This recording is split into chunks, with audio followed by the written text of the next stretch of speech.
Extra credits, you who've already been out in the stands would get extra ones, but we're not. So, can we have everybody come and take your seats? We have some open seats in the expensive rows towards the front, and we have some open seats in the cheap seats at the back. Oh, it comes more people. All right.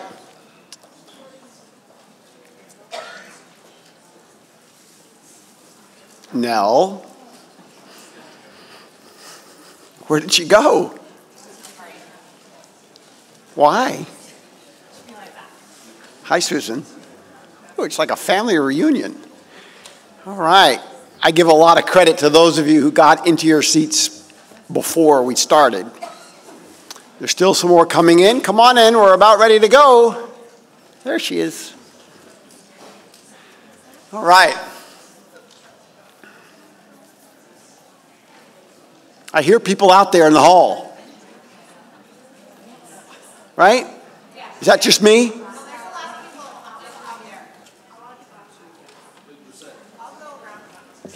Yeah, because I don't want to start while people are coming in. That's disrespectful to our speakers.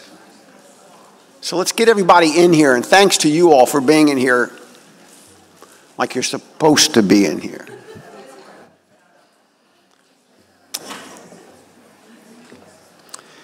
Kim, how are we doing back there?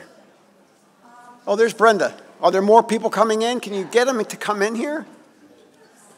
Come on, everybody. Got a show to do. Still hear people out there, but you know what? It's going to be their loss, isn't it? All right, Gavin.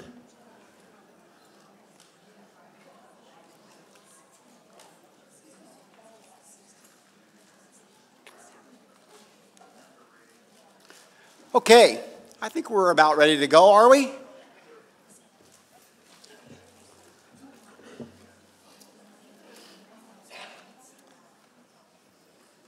swear I hear people out there. Okay, Nancy, are there people out there, Nancy?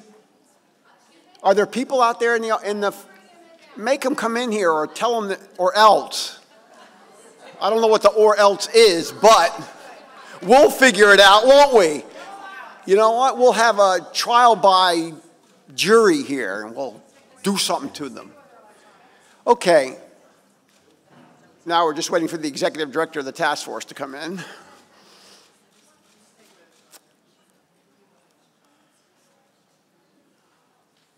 Bingo. Addiction. Substance use disorder, alcoholism, drug dependence. No matter the label, its authority reigns supreme in the minds and in the bodies and in the spirits of those who suffer with it. Addiction is an illness of isolation. It hijacks the brain, it steals souls, it tears apart families, it trashes communities, and it frustrates social workers. Addiction baffles first responders and it antagonizes law enforcement, while at the same time addiction deceives policymakers. Addiction makes good people do bad things.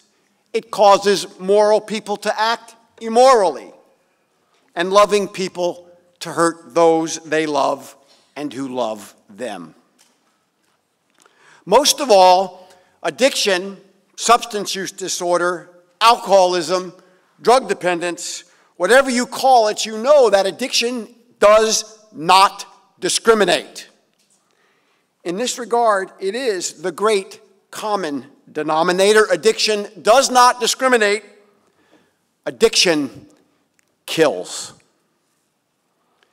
Let us take a moment to pause and get settled in our seats. Get ourselves centered. And in this moment, let's remember somebody that you know who has not made it as a result of addiction.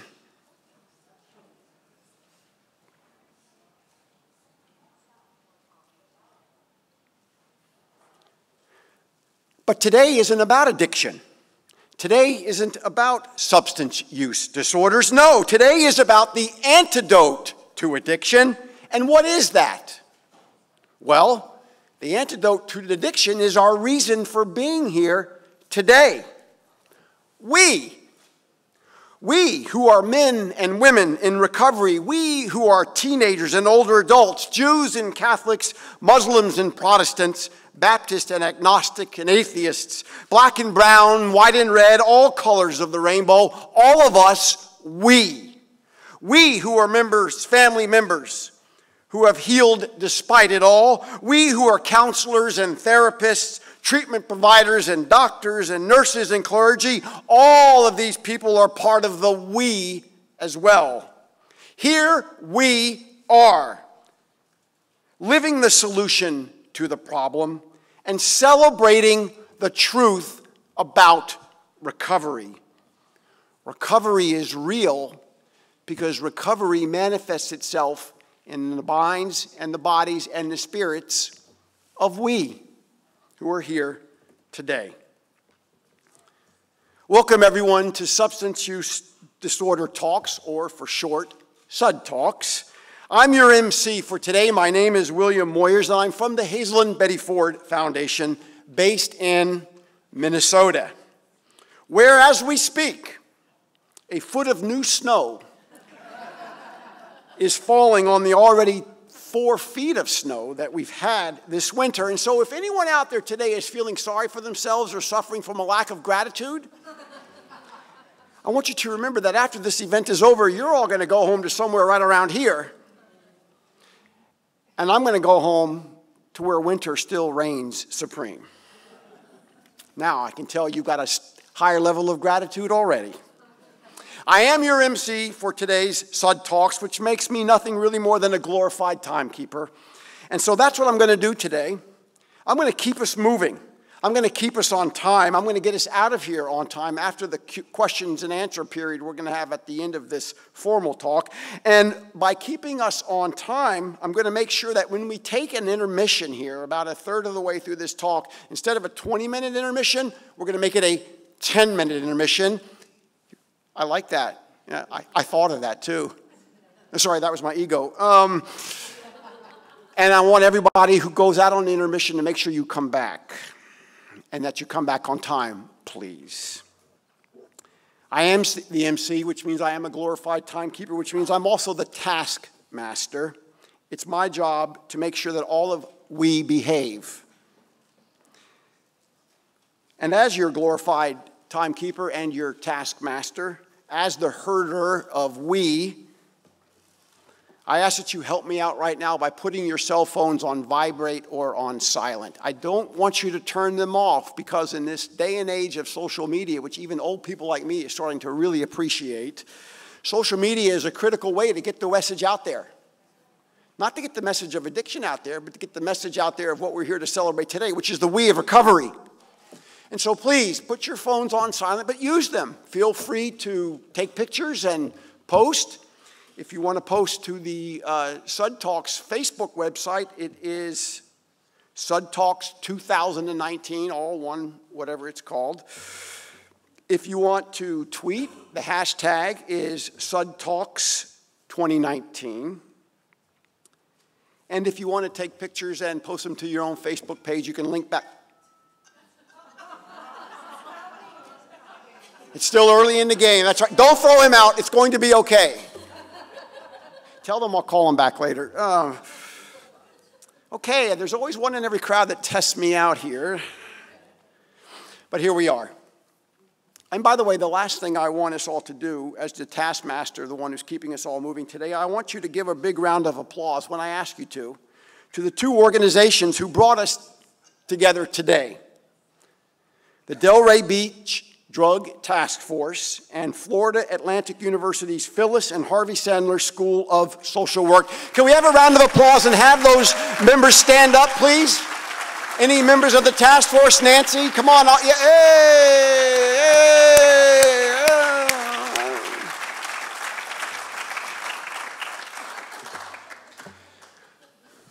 I don't like calling individuals out because this is a we effort and a we result, but I also really want to call special attention to two people who've been very critical to my engagement here and really critical to today's success, and that's Terry Shapiro. Thank you, Terry, at the back.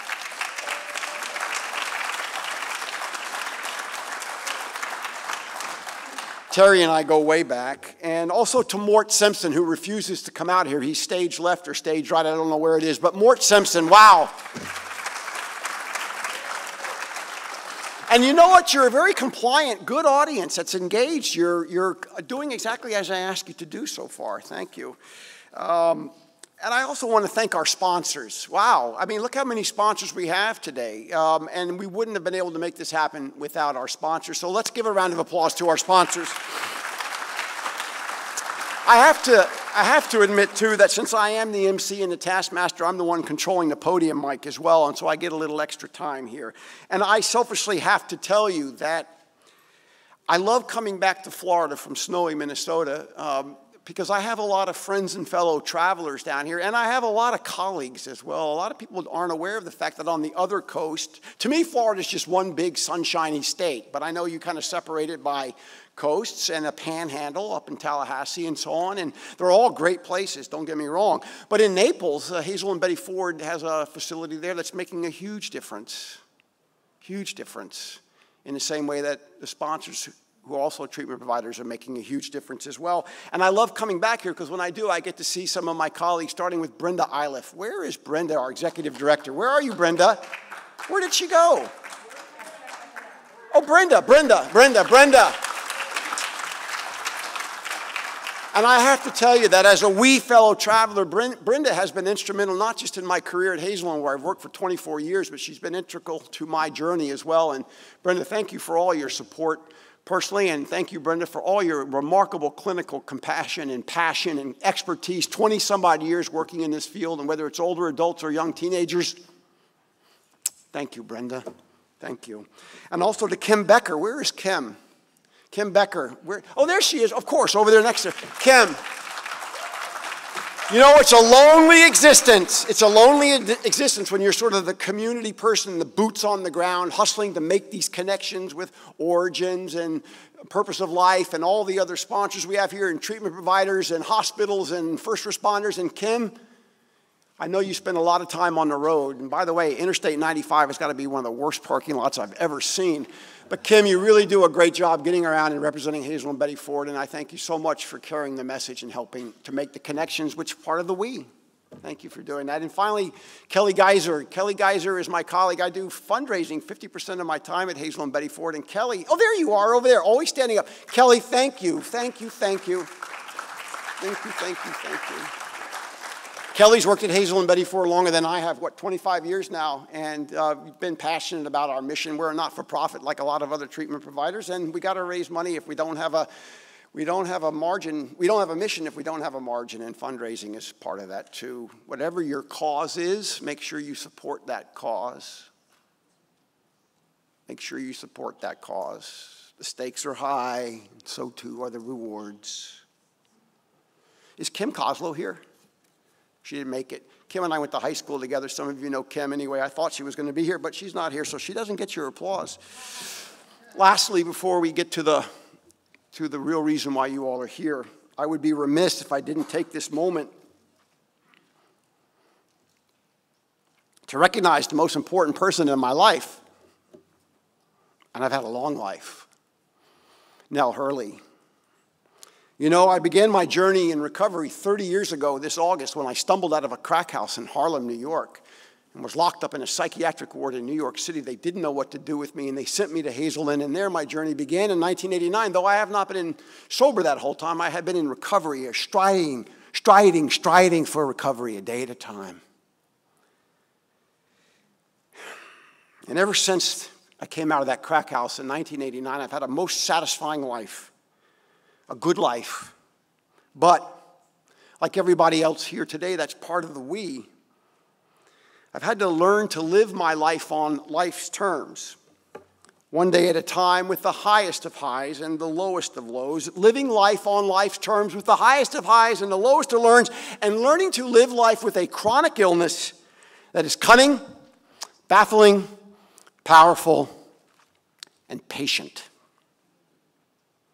And for the past decade or so, I've been on a real roller coaster of a heck of a ride. And I've managed to hang on for the last 10 years especially, precisely because of the we, the community of recovery that allows me to walk my walk as a man committed to long-term recovery. And for the past decade, nobody has been walking this walk every step of the way with me more than Nell Hurley, who is not only my wife, but is also the National Director of Programs and Operations for the Phoenix, of which you're about to hear a lot more about. Thank you, Nell. I love you so much.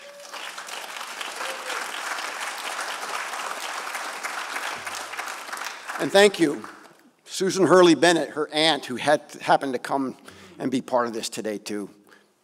Addiction is a family disease, and recovery is a family opportunity. So thank you for being here, Susan. Beacons of hope, shining the bright light of hope and help and healing across the audience throughout this auditorium today, just like they shine it through all the places that you come from, close to home and across the nation. Today we have 5 speakers and 3 award recipients. Each is a shining example of the antidote to substance use disorders, the collective power of the community of we. And we are in for a real treat this afternoon, so let's do it. The bios of our speakers are in your very impressive program. I'm not sure who was responsible for the program, but it is very, very good. I'm not going to spend time today introducing our speakers with what you'll find in the program because they're in the program. But I must make the transition between speaker and speaker, and so I will start out today by telling you that Andrew Berkey knows firsthand what it means to recover his purpose. He has turned his personal journey into a purpose-driven life to help others as the founder of Life of Purpose Treatment. Along the way, Andrew has also achieved his master's in social work from none other than FAU. Help me to welcome to the podium Andrew Berkey.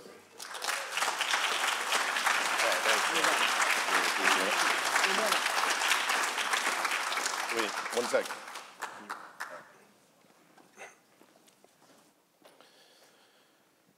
Hello, everyone. My name is Andrew Berkey. I'm the Director of Public Policy for CityLine Behavioral Health and the founder of Life of Purpose, a group of primary and extended care, purpose model, adolescent, and young adult treatment centers. I'm also a person in long-term recovery, and what that means for me is that I haven't found it necessary to take a drink or a drug for over 17 years now. Thank you, thank you. I'm the product of recovery, and I'm the product of treatment. Treatment, we've all heard that word, but what does it mean? We use the word treatment in relation to substance use disorders because we're treating a disease, a chronic disease, a terminal disease, a disease so rampant in our society that when we look back through the lens of time, it'll be viewed as a plague. If you had cancer, you would get treatment to try to kill the cancer cells in your body. If you had diabetes, you would get treatment to try to keep your blood sugar as close to normal as possible. And if you talked about it, even with a complete stranger, there would be no stigma or shame associated with your disease. Others might feel sympathy or perhaps even empathy, but they wouldn't judge you and they wouldn't think less of you as a person. To the contrary, they'd tell you to keep fighting it. They'd tell you to beat it. But what if you had a substance use disorder? First, let's start with what we're treating. When it comes to substance use disorder, the important thing to keep in mind is that we're treating the human brain. Calling the human brain more complex than other organs is like saying that candles and the sun both produce light. Our brains, so far, are the only objects in all of human history that are aware of their own existence. With this in mind, it's not terribly surprising that the treatment of substance use disorders is incredibly complex, multidisciplinary, and extremely difficult and often takes more than one treatment episode to achieve successful recovery. It took 3 episodes for myself. The other thing, and this is a big one, substance use disorder is one of the most cunning, baffling, difficult to initially spot, and frustrating diseases for both the patient and their loved ones. First off, we do a terrible job of screening for substance use disorder in this country. By the time we catch it, it's typically at stage 4. We don't catch substance use disorder at stage 1 and stage 2 the way that we do with cancer. We only seek treatment when it's absolutely unbearable, or we're unbearable for everyone around us. Beyond that, because the diseased organ is also the organ in charge of making decisions, our decision-making ability is completely and utterly compromised during active and recent use. Our brains have been hijacked so badly that we often still want to use substances even when it's obvious that we are dying as a direct result of our substance use. This, of course, drives everyone around us completely insane while they're trying to help us. You know, I didn't have a neurotic mother when I was growing up, but I definitely had one at the end of 3 treatment episodes and my first couple years of recovery, because that's how long it took for my mother and my family system to get back to a place of dealing with normal family problems that didn't involve SWAT teams and multiple emergency room visits. Now, I know most of you have heard all the cliches about moments of willingness, about being sick and tired of being sick and tired, about using them as a catalyst for change when one of us is willing to actually accept help and go to treatment. They're true for a very small percentage of actual adults with substance use disorders. We love them, though, because they sound so good. We love to talk about pivotal moments that shift the entire trajectory of our lives because they're miraculous. But that's not actually how most people get to treatment. We almost always are coerced in one fashion or another. Because, like I said, our brains aren't functioning properly by the time we need treatment. It's almost always pressure from parents or the courts or people that care about us or environmental pressures like homelessness. My miracle came in the form of a gritty mom who relentlessly pushed me to getting help and then stuck it out until I actually got better. That's how we actually go to treatment. And unfortunately, that's why so many of us die without getting the chance to truly experience what recovery has to offer. Here's what you need to understand about treatment of substance use disorders. Treatment works. And treatment doesn't just treat substance use disorders. Treatment treats all of the symptomatic problems that are associated with substance use disorders and co-occurring mental health concerns. Are you homeless because of your co-occurring substance use disorders and mental health concerns? Treatment immediately resolves that issue. Are you malnourished because you're spending your very limited resources on drugs instead of food? Treatment resolves that issue as well. Are the physical withdrawal symptoms so horrific that you would rather continue using than face them? Treatment, medical detox, appropriately applied medication-assisted treatment in a safe, controlled, supportive environment, it resolves that issue as well. And the list goes on and on. You immediately get increased access to medical care. You immediately decrease your risk of death, either accidental or intentional. You immediately get access to clinical support and therapy. You immediately get access to friends and peer support. Treatment works, and the United States has the best treatment in the world. People come from all over to seek treatment here. So if high-quality treatment isn't the critical issue in our country, then what is? Access to treatment. What we have an issue with is access to treatment, and even more specifically, equitable access to treatment. And the inability to access care is unquestionably fueling the worst public health crisis our nation has ever faced. Let me say that again. Inability to access care is unquestionably fueling the worst public health crisis that our nation has ever faced. And I'm not just talking about inability to access inpatient treatment on the front end. I'm talking about every step of the way along a full continuum of care. Access to safe housing, access to support professionals, access to recovery community organizations, access to recovery-friendly employment and education, access to temperance training. These are all critical factors in a successful recovery episode. And access to the social safety nets that we have in place for so many other chronic diseases does not exist as it pertains to the full continuum of care with substance use disorder. So obviously, if it's incredibly difficult to make it with support, we're definitely not going to make it without support. And you know what absolutely enrages me about the stigma surrounding treatment of those of us with substance use disorders? We get punishment instead of treatment for a chronic, progressive, fatal disease. We get punished because we're taught from childhood that those of us with substance use disorders deserve that punishment. Not because we're sick people, because society tells us that we're bad people. What's wrong with our society when over 50% of our federal prison population is incarcerated in horrific conditions for substance use disorder instead of receiving the treatment that they desperately need?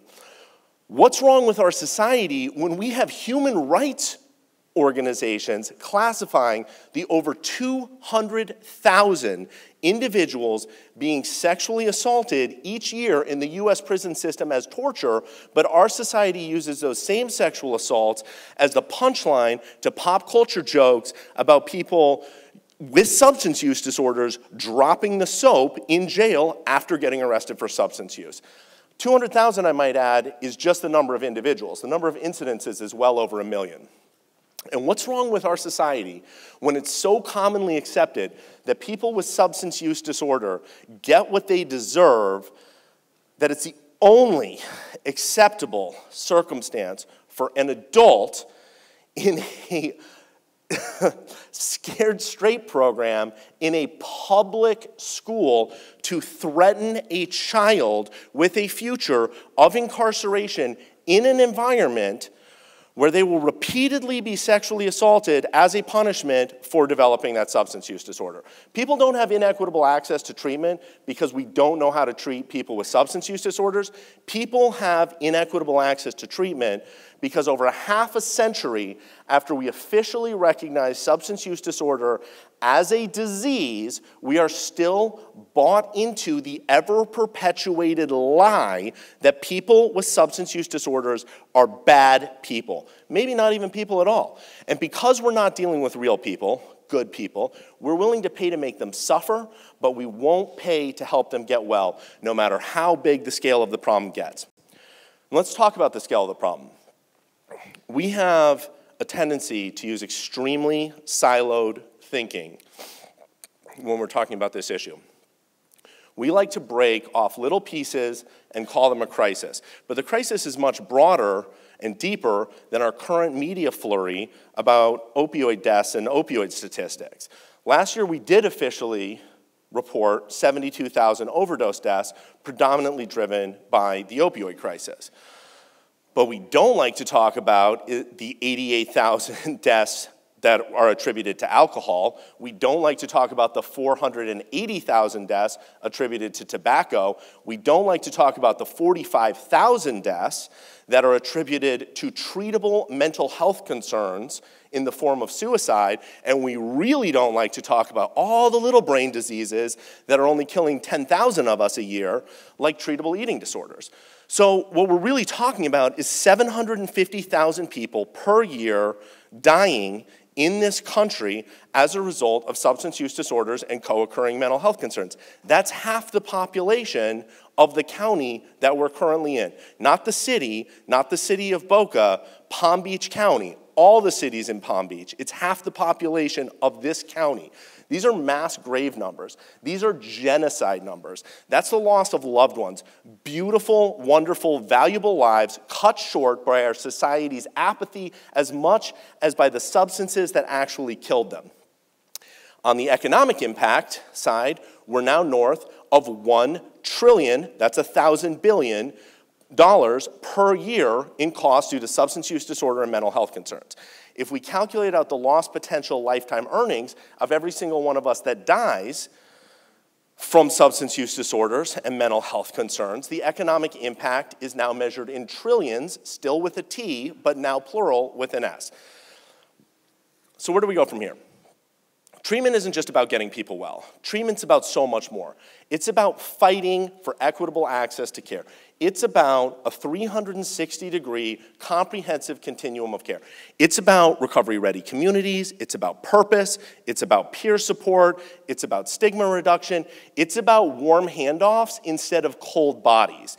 It's about rebuilding lives. It's about restoring hope.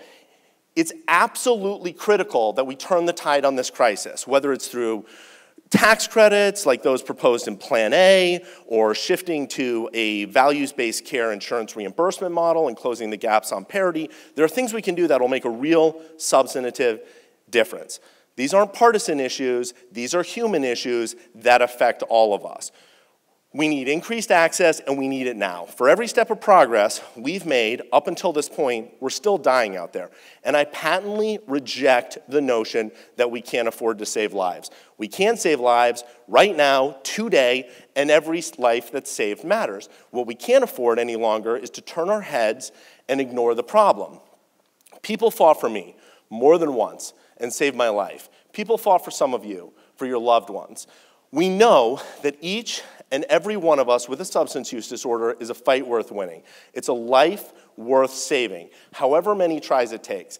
I believe in a future where we fight with all we have for every single person afflicted with a substance use disorder, and I believe in that future because that's how hard treatment fought for me. This is the United States of America. We can do better than this. We are better than this. We will never settle for the soft bigotry of low expectations and accept the morally reprehensible notion that some of us aren't worth saving. We can and will turn this tide no matter how long it takes. Thank you. Way to go, man.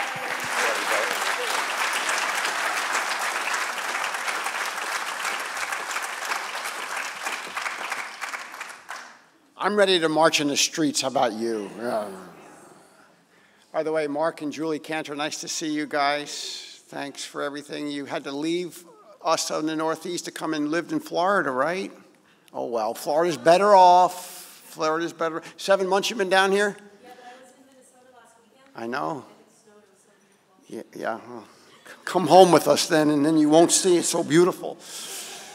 Oh, boy, you guys are so lucky to have Andrew in this community right here leading that charge. Woo! And by the way, I want to enlist the three of you at the break to make sure that when the intermission is over, that you get all those people out there and get them back in here, okay? Can I count on you? Okay, I'll give you extra credits next year. So our next speaker is Susan Cheever, and Susan Cheever's bio is in your program. But I want to say something that's not in your program. She is an acclaimed author of 16 or 18 books. It's hard to keep track anymore. But I don't think that's really why she's here, an accomplished author of 16 or 18 books. Because I believe, and I know I'm biased, that Susan Cheever is perhaps the most influential and important writer of the last 50 years on the subject that brings all of us into this room today. Her biography of Bill Wilson has had a profound impact on my journey and on my own writing. I believe that her biography of Bill Wilson should be required reading for anyone who wants to understand recovery in the context of our own shortcomings. Help me to welcome Susan Cheever.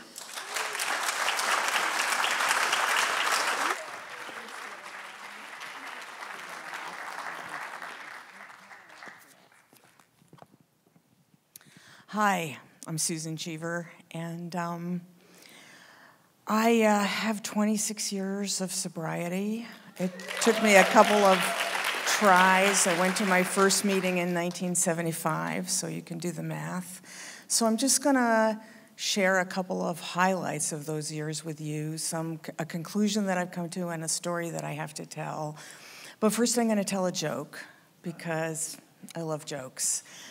So a rabbi, a priest, and a minister are all standing around, and they're asked what they want said about them after they're dead when they're lying in their coffins. And the rabbi says, well, I want them to say he was a man of community, he was a man of family, when you were with him you felt included, et cetera, et cetera, et cetera. And the priest says, well, what I want them to say about me when I'm lying there in my coffin is he was a man of God, he had a direct relationship with the higher power, and when you were with him, you really felt in the presence of somebody who was communicating with God. And the minister says, I want them to say, wait, I think he's moving. So that's a joke about bringing people back to life, which is what we're doing here today, both literally and figuratively. And the main thing that I want to leave you with today, and I'll come back to it at the end, is that we talk a lot about addiction being a family disease and alcoholism being a family disease, and indeed they are. But I also think that recovery runs in families. My father got sober, and without that, who knows, right? But then I got sober, I have a child in recovery. I think when one person goes into recovery, it has an incredible impact on everyone around them, especially people who are intimate with them. So I'm a writer, as William said, and I in the year 2000, I write for whoever wants me to write for them, pretty much. In the year 2000, Time magazine decided to do most important people of the 20th century. So they asked me to do the profile of Bill Wilson, the co-founder of Alcoholics Anonymous. So I thought, okay, this is going to be easy. There'll be 5 full-dress biographies, and I'll just boil them down. So I was amazed to find that there wasn't even one full-dress biography. There were a lot of wonderful books by his friends, there's Pass It On, which was written anonymously by committee, but there was no real biography. So after some backing and forthing, I decided that I would write that biography, and I have to say, writing a biography of Bill Wilson was certainly one of the greatest adventures of my life. As you will hear, Bill Wilson was not a good candidate for a man to start a movement which has saved millions of lives and changed millions of families. He was very often depressed. He was a skinny little guy who ended up as a chain smoker, which killed him. He grew up in the hardscrabble town of East Dorset, Vermont, as a quarryman's son. So attractive was he that both his parents took off when he was 11 years old, dumping him with his grandfather, who had just lost a child, so it wasn't such a cheerful household. The stars were not in alignment for Bill Wilson, yet there were a few things about him which, when you look back, almost look like a blueprint, right, for Alcoholics Anonymous. So he went to school in Vermont when Vermont was a dry state, and they taught temperance in the schools, and they had temperance clubs. So he got to see, as a teenager, what worked and what didn't work when it came to staying sober. And he also, in Vermont at that time, it was a very grassroots democracy. The towns were run on a monthly town meeting, and it was one person, one vote. And that's also what he passed on to Alcoholics Anonymous. But of course, the main thing that qualified Bill Wilson to be the man who invented Alcoholics Anonymous with Dr. Bob Smith is that he had a terrible drinking problem. And he knew that drinking was a terrible thing, and he decided he would never, ever drink, like many alcoholics. And then, of course, the time came when, just the right drink was right there, and he drank it. And he started drinking, and he was really an ugly one. He was the kind of drunk who would go to play golf and disappear for 3 days, and you know, you'd find him 3 blocks away with his forehead cut open. In the family Bible that he shared with his wife, every year he's promising not to drink anymore. I mean, he really couldn't make any headway against his own alcoholism. And slowly, and I mean slowly, over at least a decade, he tried everything. He tried the Catholic Church, he tried the Christian Church, he tried the Oxford group, he tried Towns Hospital, he tried everything he could find. And slowly he began to piece together a toolkit, let's call it, that became the tools that we have in Alcoholics Anonymous. And it's just miraculous that happened. So I'm just going to tell you one story from doing the research for the book. There are 3 Bill Wilson archives. There's one in New York at General Services Office. There's one in Vermont. And there's one, the biggest one is in Bedford Hills, New York, outside of New York City, where Bill and his wife Lois lived for the last 30 years of Bill's life. And when Bill Wilson died, Lois built a kind of matching house to their gray shingle house, and she put everything in there. And then she hired a caretaker who lives there. And when I came along in about 2003, everything was just piled up in this room. And nobody had really indexed this archive. Nobody had really been through this archive. So that's what biographers love, right? So I would sit there at this big table, and the archivist, whose job was to index everything in there, would hand me things, boxes and folders and whatever. So one day she hands me these 4 rectangular green notebooks.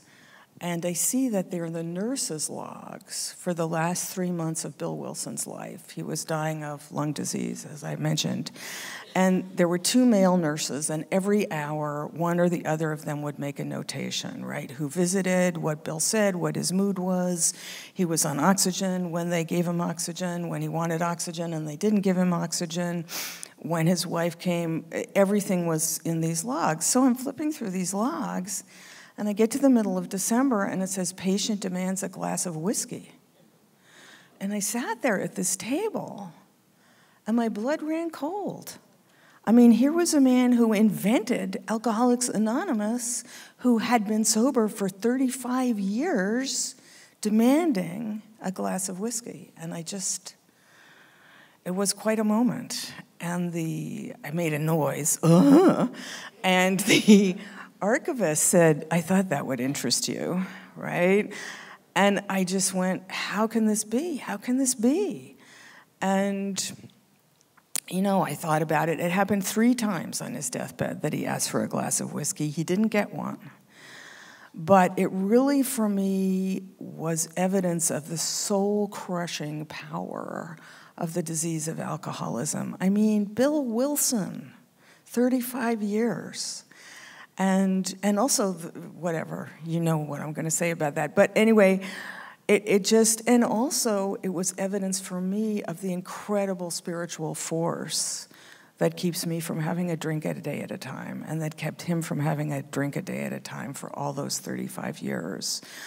So that was an amazing moment, although there were many amazing moments in writing that book.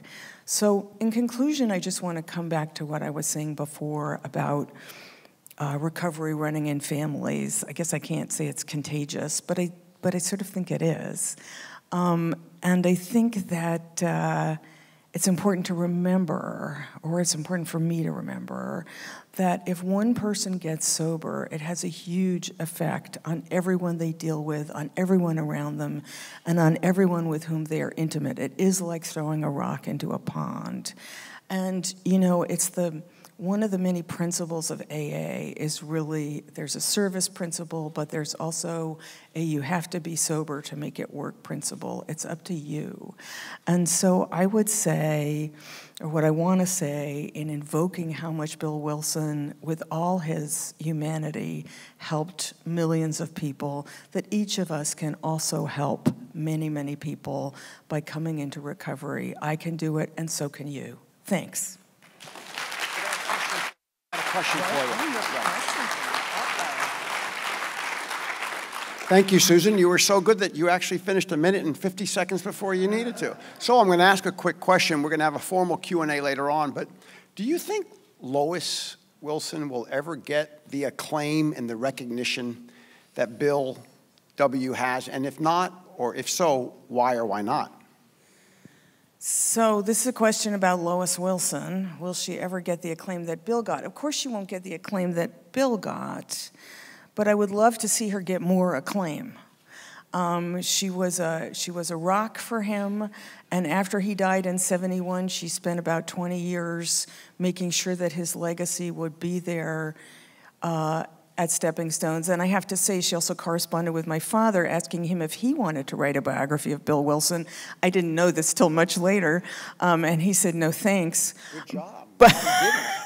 But in her bookcase, I found a book of mine, which was so sweet. So she was an extraordinary woman, and we don't know what, if every marriage is based on a deal, we don't know what their deal was. And can I keep answering this question? When the book came out, there we go, 38, 37. When the book came out, there was a lot of talk about Bill Wilson's marital infidelities, and the point that I kept making over and over again was that we don't know. We don't know what they said to each other. We don't know how that unfolded within the marriage. So I hope that someday Lois gets more of the acclaim that she deserves for everything she did for Bill, and also after Bill died. Susan Cheever. I'm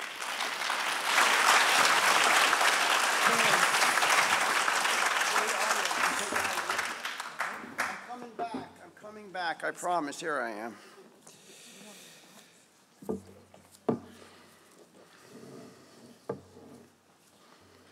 As we know, recovery requires personal responsibility, a willingness to move from the problem of our using substances to the solution of not using substances and becoming responsible, contributing members of society. We don't do this all by ourselves. Part of the we is professionals who take their personal passion and their professional expertise and turn it all into an infrastructure of support to help people overcome their struggle with substance use disorders. Today, we honor Ariano Ciancio with an Achievement in Advocacy Award. Ariano is the service population advocate for the Delray Beach Police Department, who has been tireless in helping people who have overdosed to get the services they need and deserve to stop using, and also to start living their lives productively one day at a time. Please help me to recognize, with your round of applause, Ariano Ciancio with an Advocacy Award.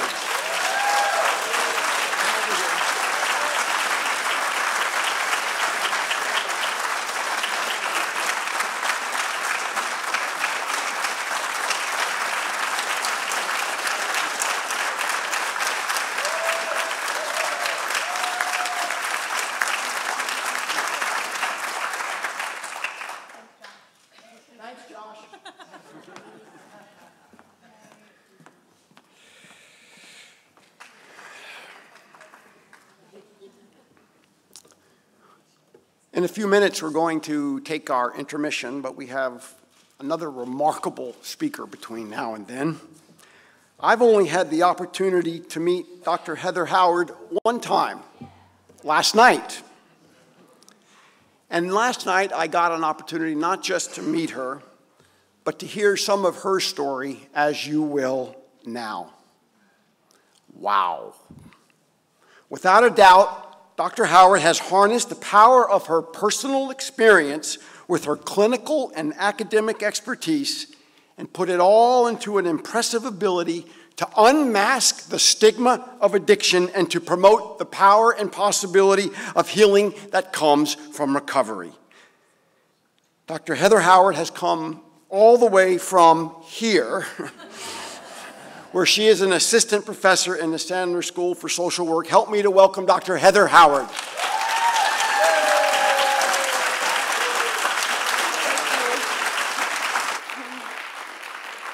Welcome, everyone. It's so nice to see everyone in the audience. I'm just so impressed that you're here on a beautiful afternoon in Boca Raton, and your participation is so important, being here and learning, and you're going to continue to spread what you hear today to your circle, and it was just going to grow to eliminate stigma. So thank you so much.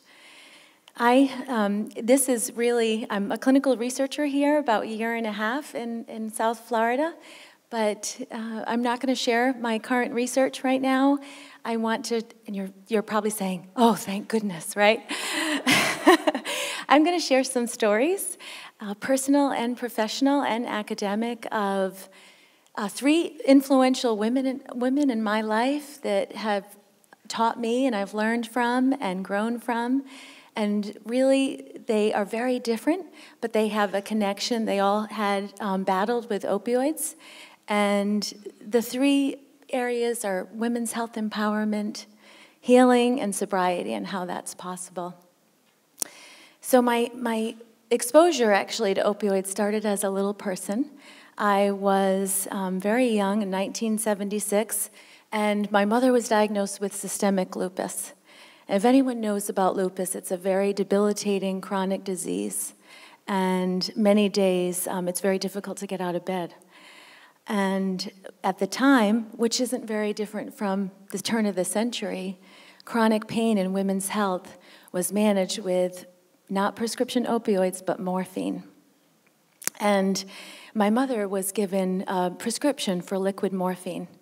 And this morphine was different, I knew as a younger person, than the other medications because it was locked in the basement, it was kept away, and it was through injections. So what I really saw a transformation of a vivacious, confident, outgoing woman that loved life to someone that her personality was changing. And it really was, if you will, kind of this mask of morphine. And there was fear and anxiety and anger.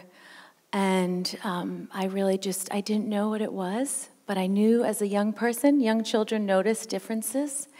And one time, I vividly remember coming home from school. I was in elementary school, and I could hear the crying and the screaming from outside. And I went inside, and my mother was on the floor, and she was writhing in pain, and she was just yelling at me, "Heather, help me, Heather, help me." And I was so young, I was too young to pick her up and help her. And I didn't know it at the time, but she was actually going through very painful withdrawal alone. Support is everything. Support is everything. So that propelled me, like so many of us. Sometimes what we decide in our adulthood is so much of our lived experiences, and that really propelled me. After college, I wanted to do helping profession. I had started in pre-medicine, but it just wasn't close enough.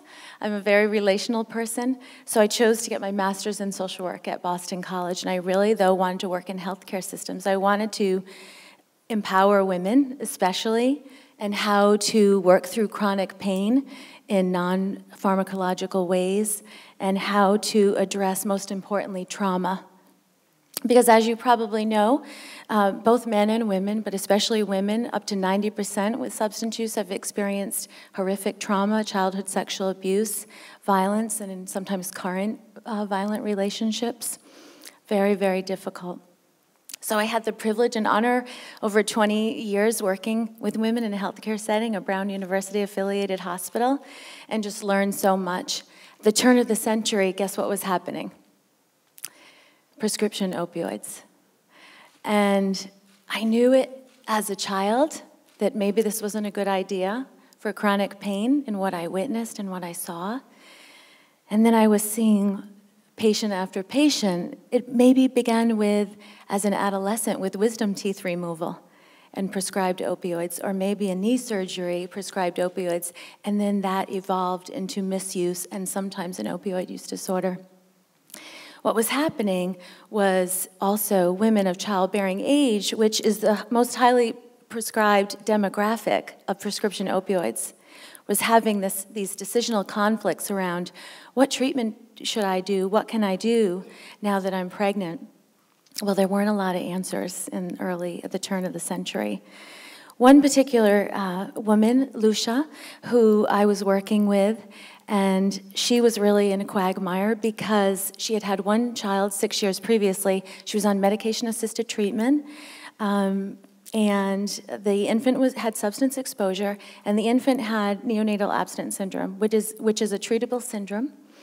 However, the experience for her was really horrific because she experienced a lot of stigma and a lot of judgment. There wasn't really a lot of practice and policy initiatives back then around the care for NAS. And she said, Heather, I just don't want to go through that again with this pregnancy. I really want to would taper off the methadone and have opioid free for the delivery. So I talked to my team, and they really were uncomfortable with that decision, and they decided that they wouldn't support that. So this woman decided, she was a very strong self-advocate, that's what she wanted.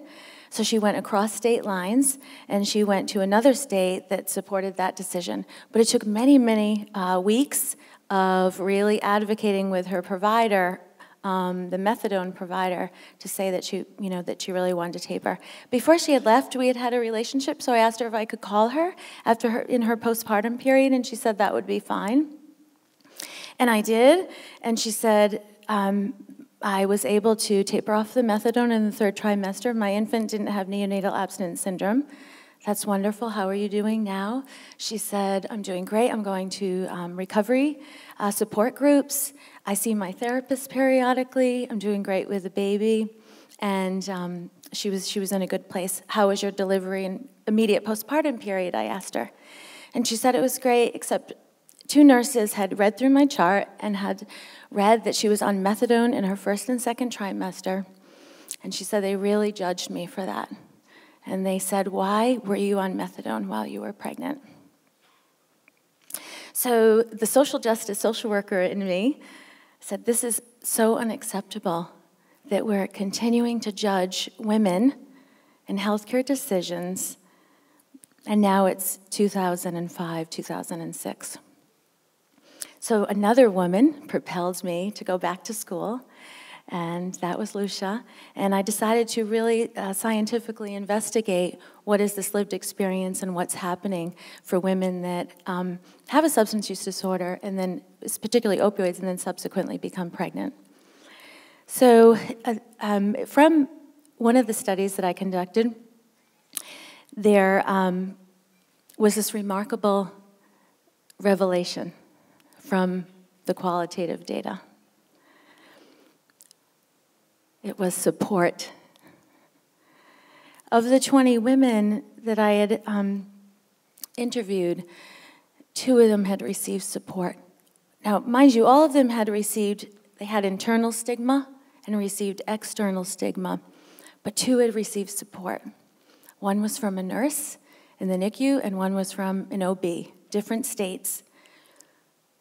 The woman that said that it was the nurse said if it wasn't for that nurse, I wouldn't have entered treatment. Later, I said, I have to find this nurse because she was at my hospital.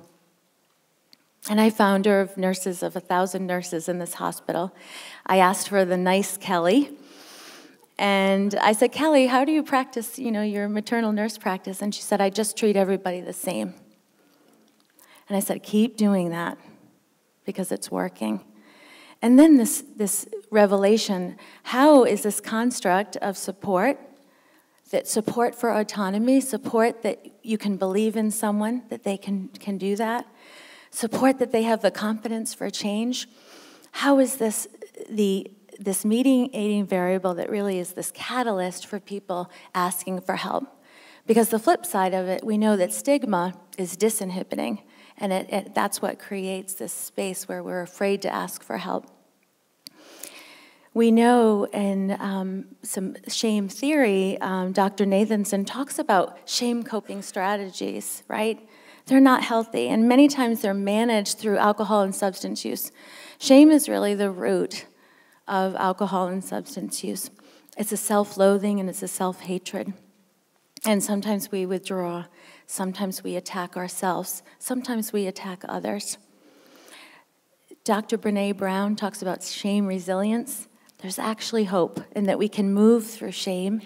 We can connect with others, receive empathy, and give empathy after we deconstruct these feelings of shame. I really want to end with the third person, Christina. And what's really important to me is practice-informed research and research-informed practice. And I said, I really want to try this support intervention and see what happens. So before I moved to Florida, this was really one of my last patients, and I met her after DCF became involved, and she was told that her infant was going to be removed due to a history of substance use and a history of DCF involvement. And she had intergenerational trauma, and she actually had been removed that she remembered very vividly at age 4 from her home. There was a history of parental substance use. And believe me, she didn't want to meet with me, you know, another clinical social worker. As I sat with her on the bench before she was exiting, she said, I just want to make sure that my infant is going to be okay, because her infant was going to be leaving the hospital with a non-kinship foster parent. She said, I'm my mother. I am my mother. I'm doing the same thing. And I said, you're not your mother. And your story is going to be a different story. I asked her if she had any food in the house. I've never asked that in a clinical assessment. But she had had a C-section. She was relying on public transportation, and she couldn't name one person that was her support. So I went to a nearby grocery store and picked up a bag full of groceries for $10 and put them in the bush by her apartment. And when Christina arrived home, there was a bag of groceries. And I know she didn't think that I was going to drop off the groceries, and I had never done that in 23 years of clinical practice ever. And the next day when I spoke with her, she said thank you. And then she accepted a referral from me of a home-based service called Healthy Families America, which really focuses on infant mental health. It's a great program. Needless to say, Christina started believing that maybe she wasn't damaged goods. And she started trying new things, and she started accepting help. And 6 months later, her infant was reunited with her. And today, so we still stay in touch periodically. Her infant's almost 3. She's an online honors student, psychology major, with a 4.0. So that's pretty neat. That's pretty neat. So Shirley and Lucia and Christina are such brave women. And were at times really felt probably that there was no hope. But support is everything. Support is truly everything. Thank you so much.